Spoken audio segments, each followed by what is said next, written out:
안녕하십니까. 이재유 종합과목 조재면 강사입니다.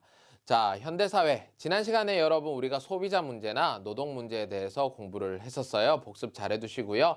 오늘은 정보사회, 매스컴, 매스미디어, 고도정보사회 이런 것에 대해서 한번 공부를 해보도록 하겠습니다. 자, 오늘의 핵심 포인트입니다. 먼저 대중사회에 대해서 우리가 좀 보도록 할게요. 그리고 정보화 사회와 고도정보화 사회에 대해서 좀 보도록 하겠습니다. 우리가 일상생활에서 좀 많이 느끼는 그런 부분들이 나오니까요. 아마 여러분 어렵지 않게 공부할 수 있을 것 같아요.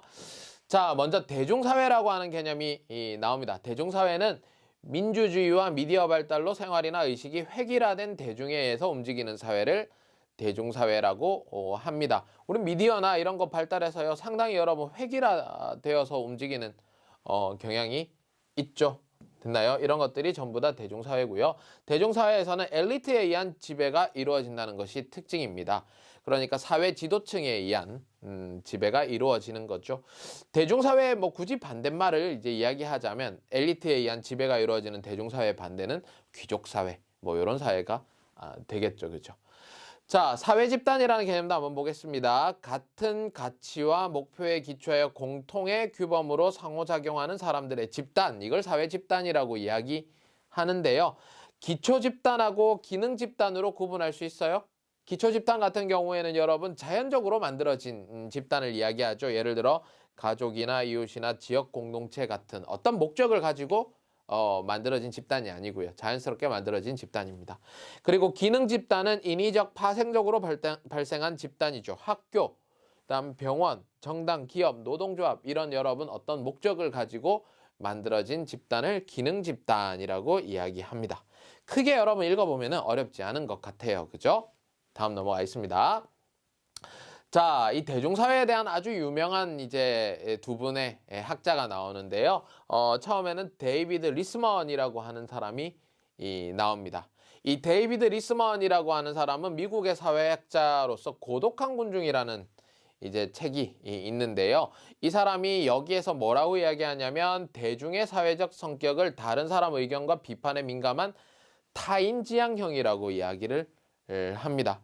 그러니까 같은 또래의 다른 사람들이 뭘 좋아하고 어떤 생각을 하는지에 대해서 우리는 항상 예민하게 이렇게 생각을 한다는 거죠. 그러다 보니까 획일화된 사회, 그리고 정치에 대한 무관심 이런 것들이 생기게 되고요. 나아가서는 자본주의 아래서 빈부격차라든지 그 다음에 무한 경쟁에 놓여지면서 상당히 불안감을 느끼고 고독함을 느낀다라는 것이 이 데이비드 리스먼이라는 사람의 고독한 군중에서 나오는 책입니다. 자, 그리고 여러분 여기 에리히 프롬이라는 사람의 저서도 상당히 유명한데요. 자유로부터의 도피라는 저서가 있는데 대중은 강력한 지도자에게 자신의 삶을 위임하는 위험성이 있다고 하였다라고 이야기한 건데 이게 무슨 말이냐면 이게 좀 들어보면은 여러분도 공감이 좀 갈 텐데 사실 여러분 우리가 민주주의잖아요. 지금요. 우리가 이 민주주의를 쟁취하기 위해서 지금까지 얼마나 수많은 사람들이 희생하고 피를 흘려왔습니까? 그죠? 많은 혁명들이 일어나면서요. 그렇지만 이게 아이러니하게 이렇게 우리가 힘들게 만들어낸 민주주의를 예를 들어 경제가 어렵거나 삶이 팍팍해지거나 하면은 어떤 카리스마를 가진 강력한 리더한테 우리가 우리의 권력을 줘버리는 거야. 멘탈이 붕괴되어서요. 그런 경우가 일어난다는 거죠. 예컨대 히틀러, 그죠? 이런 사람들한테 강력한 권력자에게 됐나요? 이게 바로 여러분 여기에서 이제 에리 프롬이 이 위험성이 있다라고 삶을 위임하는 위험성이 있다라고 이야기를 한 거죠. 원래 경제가 어려우면 어려울수록 그래서 리더는 강력한 리더가 등장하는 경우가 많죠. 뭐 이런 것들 같이 봐두시고요. 다음 넘어가도록 하겠습니다. 자, 다음 여론입니다. 여론이라고 하는 건 뭐 다수의 집합적인 의견이죠. 그죠? 민주 정치에선 정치하는 사람들은 항상 여론에 신경을 써야 되고요. 반영해야 될 필요가 있습니다. 됐습니까? 그래서 여론조사가 매번 이루어지는 거고 일본 같은 경우에도 내각 지지율, 여론조사 이런 데서 상당히 이 정치하는 사람들이 예민하게 민감하게 받아들이죠. 무당파층이라고 하는 것은 특정 정당, 지지하는 정당이 없는 것을 우리가 무당파층이라고 이야기합니다. 고도로 전문화된 정치에 대한 무력감과 무관심, 이 무당파층을 더 만들어내는 원인이기도 하죠. 여러분이 읽어보면 크게 어렵지 않게 알 수 있을 것 같아요. 다음 넘어갑시다.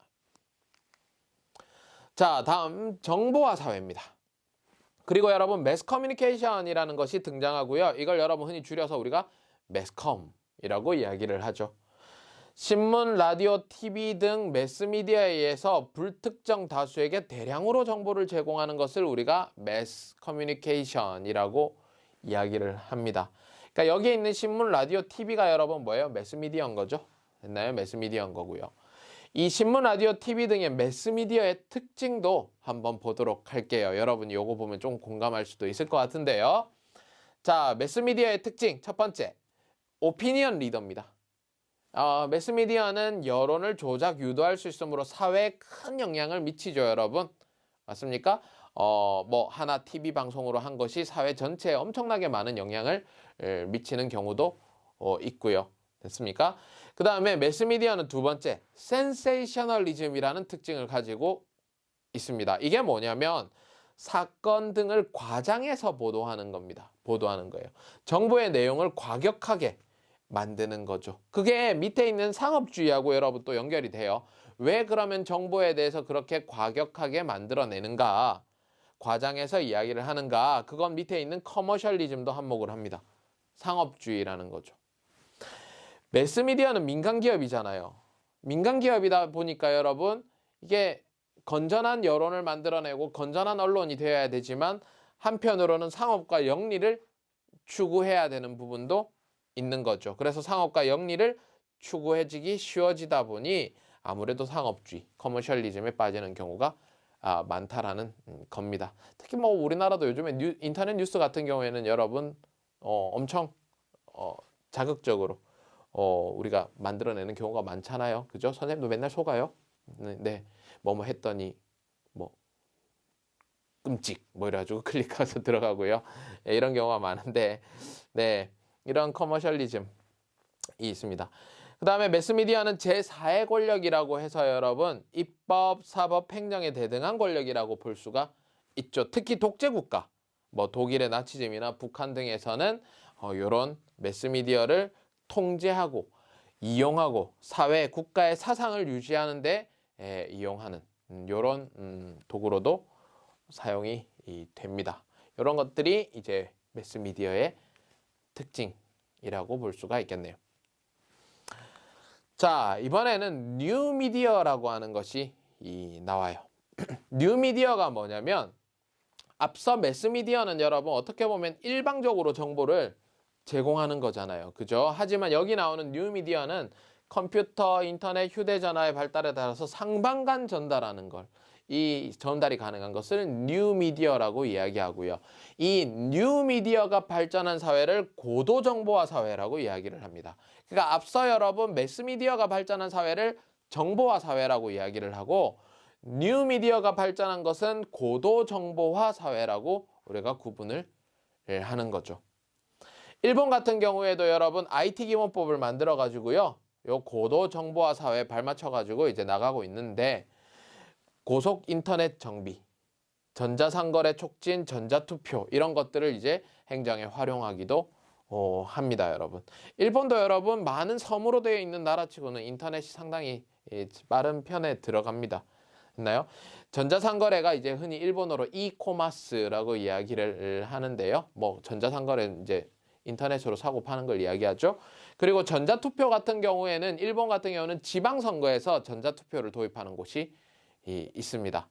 됐나요? 그래서 뭐 집에서 인터넷으로 클릭하는 것이 아니고요. 투표소에 가서요. 화면에 터치하는 그런 방식으로 되어 있어요. 그걸 하는 것도 있습니다. 고도정보화 사회의 문제점입니다. 고도정보화 사회의 문제점은요. 첫 번째, 정보격차가 발생합니다. 정보격차 발생해요. 정보에 여러분 이제 이걸 디지털 디바이드라고 이야기를 하는데 정보에 여러분 그 검색하고 이런 데 익숙한 사람들은 더 많은 정보를 얻을 수 있고요. 그게 안 되는 사람은 더 손해를 보는 정보격차가 발생하게 되는 거죠. 됐나요? 이런 것들을 여러분 많이 아마 여러분 부모님 세대나 또 그 위에 인터넷이나 이런 데 익숙하지 않은 분들하고 비교를 해보면은 격차가 좀 많이 나는 걸 여러분이 느낄 수도 있을 겁니다. 그리고 불법 복제에 의한 지적 재산권의 침해, 이런 문제들도 있고요. 정보와 부적응에 의한 스트레스, 이걸 테크노 스트레스라고 이야기를 해요. 이런 것 때문에 스트레스를 겪는 경우도 있습니다. 실제로요. 그리고 개인정보 유출에 따른 프라이버시 침해라든지, 그죠? 이런 것들도 문제가 많이 되고 있죠. 해커나 바이러스, 사이버 테러 이런 것들도 문제가 되고 있습니다. 자, 그래서 여러분 이 고도 정보화 시대가 되면서 중요하게 여겨지는 것이 바로 여기에 있는 정보윤리 이 부분입니다. 특히 첫 번째 부분, 미디어 리터러시. 일본 말로 메디아 리테라시라고 이야기를 하는데, 보통 여러분이 일본 대학 가서 미디어 학부나 이런 데 들어가면 처음에 많이 배워요. 매스컴으로부터 정보를 일방적으로 받는 것이 아니라 다양한 매체를 이해하고 분석하고 평가할 수 있는 능력을 미디어 리터러시라고 이야기합니다, 여러분. 요거 중요한 거죠. 그러니까요. 여러 정보를 잘 비교해보고 이해하고 분석하고 판단하는 능력을 이야기합니다. 됐습니까? 흔히 여러분이 미디어 리터러시가 제일 없는 사람이 카더라 통신들이에요, 여러분. 옆반에서 막 뛰어가지고 야, 얘들아 뭐라고 하더래 라고 이야기하는 친구들요. 네, 미디어 리터러시가 필요한 거죠. 그렇죠? 그리고 개인정보의 보호라든지 지적재산권의 보호라든지 이런 것들이 여러분 또 하나의 정보윤리 이 부분이죠. 그렇죠? 이거 여러분이 좀 잘 봐두시기 바랍니다. 어때요, 여러분? 내용 어려웠나요? 정보사회 부분은요, 크게 내용이 어려운 건 없고요. 대중사회의 특징이라든지 그리고 정보화 사회와 고도 정보화 사회의 차이점이 무엇인가 라든지 일본은 이 고도 정보화 사회에 발맞춰 가지고 IT 기본법 이런 것들 만들고 있다. 그리고 요런 우리가 일반적으로 좀 많이 느끼는 이런 내용들이 있어서 여러분 수월하게 할 수 있었을 것 같다라는 생각이 듭니다. 그래도 여러분이 한번 확인해 두시고요. 오늘 수업은 여기까지입니다. 다음 수업에 또 다른 내용으로 여러분 공부를 해보도록 합시다. 수고하셨습니다.